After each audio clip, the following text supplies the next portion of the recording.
السلام علیکم ورحمۃ اللہ وبرکاتہ۔ تمام ہی برادران اسلام خصوصاً شہریان نرمل کو یہ اطلاع مل چکی ہوگی، پھر سے ہم آپ کو اطلاع دیتے ہیں کہ آنے والی جمعرات کو یعنی 29 اگست بروز جمعرات بعد نماز مغرب مسجد گلزار مارکیٹ نرمل میں ماہانہ اصلاحی مجلس ہر ماہ کی طرح اس ماہ بھی منعقد ہونے جا رہی ہے، جس کے اندر شہر حیدرآباد سے بزرگ عالم دین صاحب نسبت حضرت مولانا محمد عبد القوی صاحب دامت برکاتہم ناظم و شیخ الحدیث ادارہ اشرف العلوم حیدرآباد سے تشریف لاتے ہیں۔ تمام ہی احباب سے پرخلوص گزارش ہے کہ خود بھی اپنے گھر والوں دوستوں کے ساتھ ضرور شرکت فرمائیں۔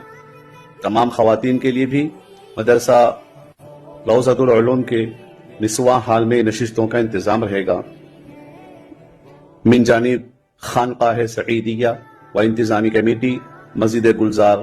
مارکیٹ نرمل۔